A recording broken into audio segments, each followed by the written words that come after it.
Assalamualaikum. Kali ini kita akan bercakap tentang tajuk rajah pemfasa untuk penjana segera ataupun phasor diagram of a synchronous generator. Jadi di akhir kuliah ini kita akan dapat bagaimana membina rajah pemfasa untuk sebuah gambar rajah umum untuk penjana segera, gambar rajah pemfasa atau phasor diagram untuk synchronous generator. Jadi perhatikan di depan ni adalah gambar rajah penjana segera, di mana di bahagian luar tu adalah stator yang tidak bergerak.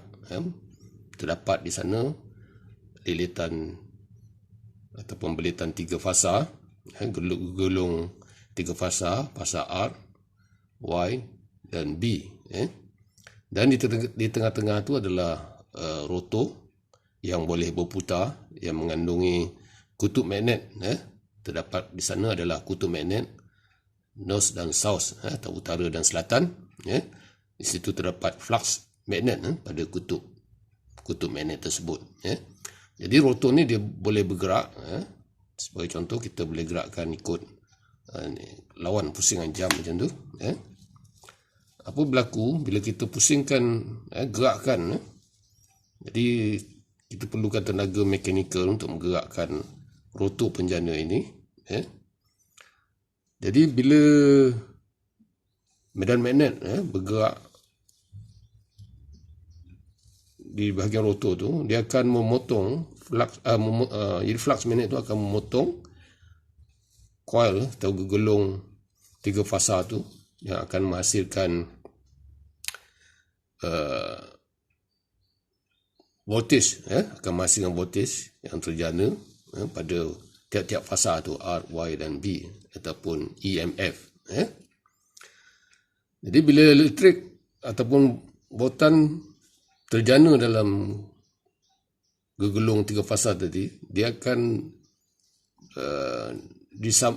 akan mengalihkan elektrik ke bahagian beban. Kalau kita sambungkan penjana tu kepada beban, fasa R, beban fasa Y, beban fasa B, jadi current akan mengalir pada tiap-tiap talian, pada tiap-tiap beban. Jadi sama juga nilainya dengan current armature yang keluar daripada penjana tersebut. Jadi hubungan antara fasa medan magnet dengan EMF atau voltage yang terjana tu adalah diberikan oleh gambar rajah di sebelah kanan tu. Jadi voltage yang terjana tu dia kemudian daripada fasa medan magnet, medan magnet pada rotor tu, sebanyak 90 darjah. Mana medan lebih dahulu daripada voltage yang terjana. Jadi medan magnet ni adalah juga mewujudkan MMF, F huruf besar, F huruf kecil tu menunjukkan MMF, magneto-motive force, MMF. Itu sama juga dengan N bilangan lilit darab dengan current. Jadi MMF tu adalah berkadar terus dengan current, sebab N adalah tetap nilainya. Ataupun kita boleh juga gunakan flux. Flux adalah sama dengan MMF dibagi dengan reluctant. Di flux sama dengan N darab I, MMF bagi dengan reluctant. Jadi yang ini, vektor ni, itu boleh mewakili MMF, FF, ataupun flux, flux magnet, ataupun current, field current atau arus medan. Jadi itu dia. Bila saya ulang balik, bila rotor berputar, dia akan memotong, maknanya medan magnet yang terdapat pada rotor tu akan memotong flux yang pada rotor tu akan memotong gegelung belitan armature R, Y dan B, 3 fasa. Kalau penjana tu adalah penjana 3 fasa. Dan satu lagi, sebelum ni kita telah bincangkan bila current mengalir dalam penjana 3 fasa, dan current tu berbeza fasa sudut 120 darjah, dan dipisahkan oleh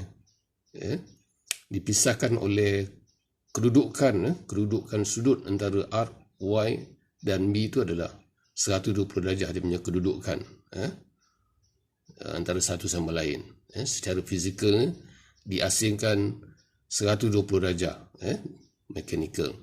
Jadi dia akan menghasilkan, ini telah kita lihat sebelum ni dulu, dia akan menghasilkan yang kita panggil flux magnet berputar, rotating magnetic field.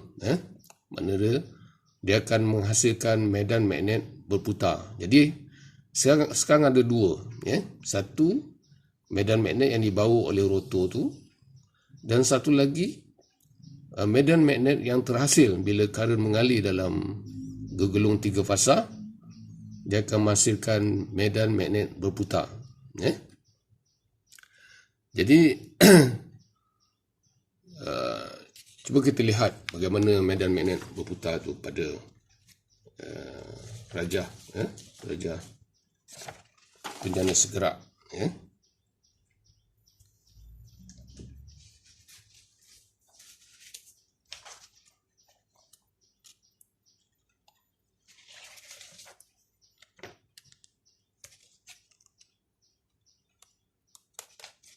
Okey, ini dia.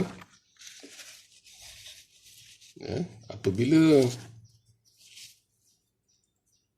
current mengalir, bila current mengalir, current ataupun arus 3 fasa mengalir dalam gegelung 3 fasa tadi, dan kedudukan gegelung tu berada 120 darjah secara fizikal ni antara satu sama lain, R, Y dan B. Dia akan menghasilkan flux magnet berputar macam ni. Ini dia flux magnet berputar yang dihasilkan. Jadi ada dua flux magnet sekarang ni. Yang pertama tadi, yang flux magnet yang dibawa oleh rotor daripada kutub utara dan selatan tadi. Dan yang ini flux magnet yang wujud setelah current terhasil bila arus mengalir dalam gegelung 3 fasa. Bila ada beban, kita sambung kepada beban. Jadi kita namakan dia punya MMF untuk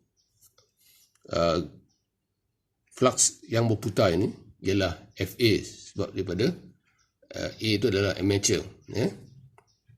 Jadi sekarang yang tadi tu MMF daripada medan daripada rotor, dia menghasilkan EF, menjana voltage EF.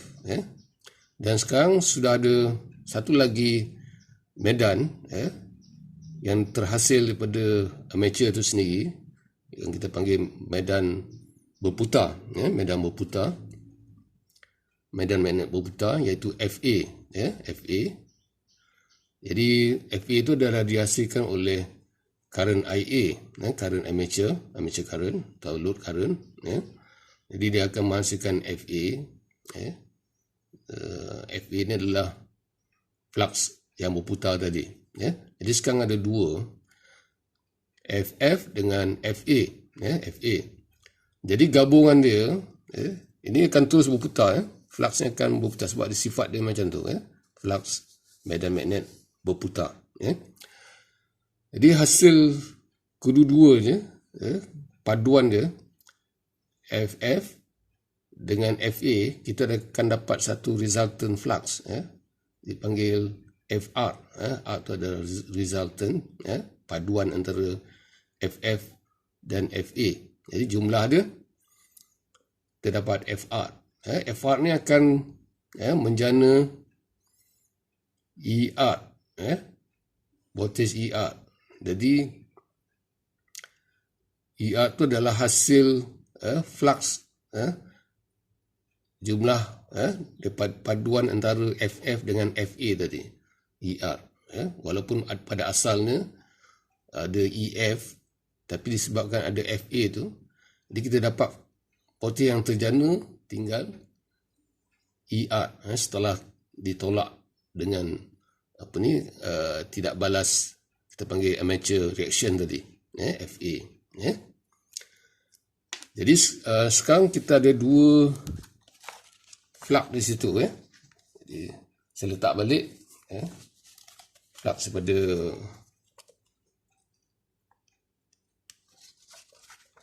medan tadi. Jadi sebenarnya dua-dua ni akan bergerak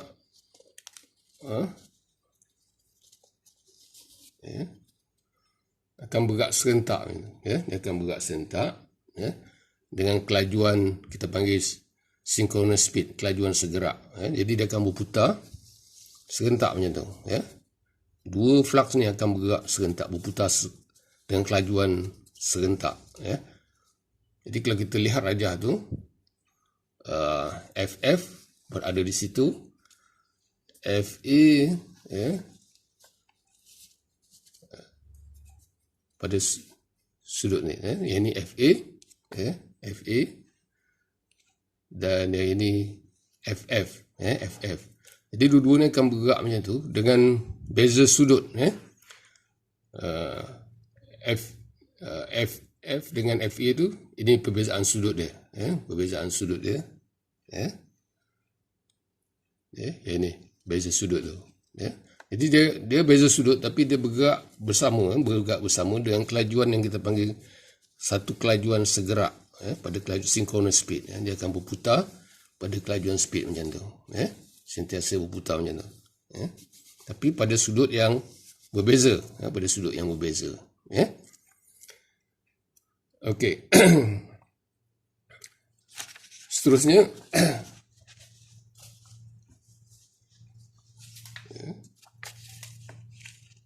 jadi inilah rajah yang lengkap, rajah yang lengkap.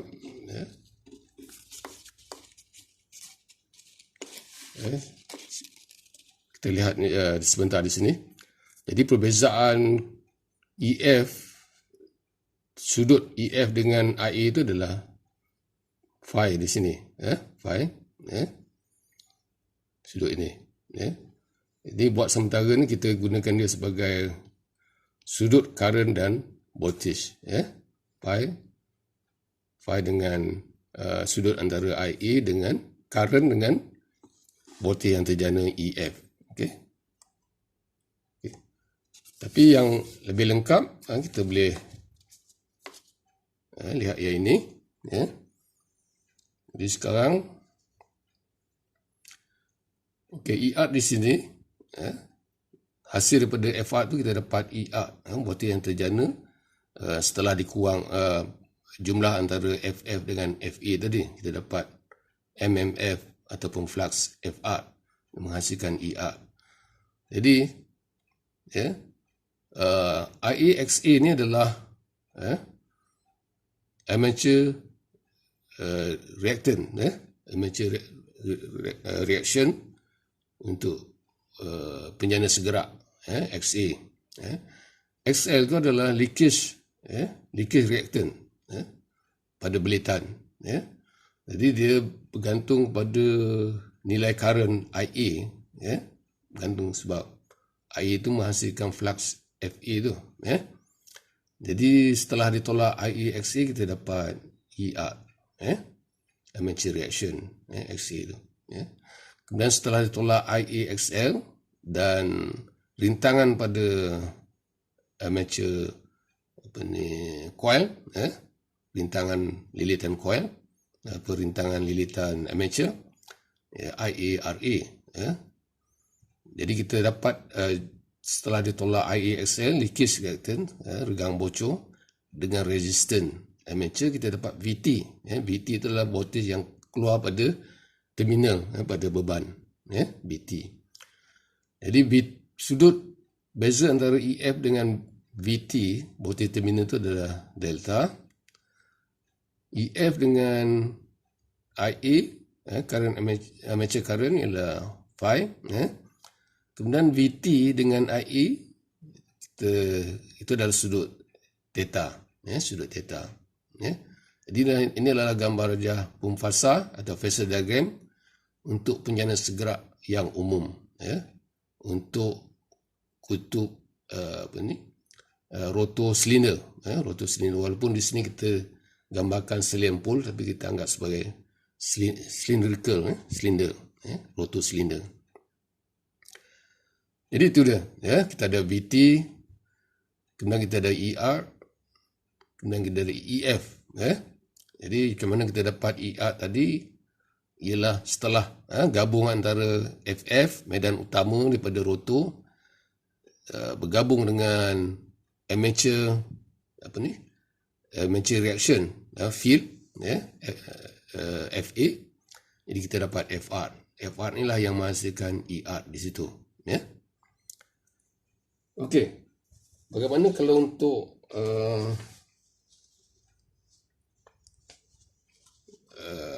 yang lain, untuk power factor ini kita anggap power factor yang lagging, power factor lagging, mana EF dengan IA itu, IA mengekor EF, sebagai power factor lagging. Dan ini adalah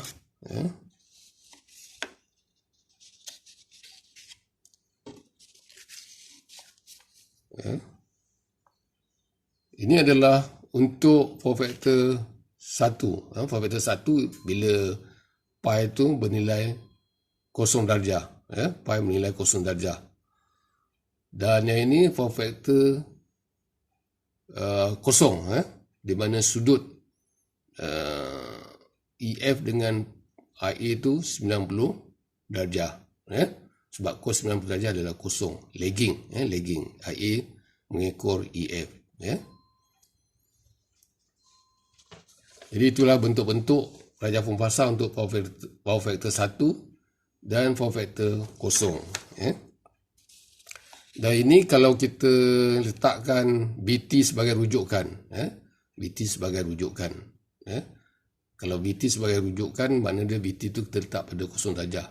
Di gambar rajah tu kita ubah dia punya sudut. Semua merujuk kepada BT. Ini adalah gambar rajah pemfasa umum bila VT dijadikan rujukan. Jadi sekian setakat ini dulu. Jumpa lagi di lain masa.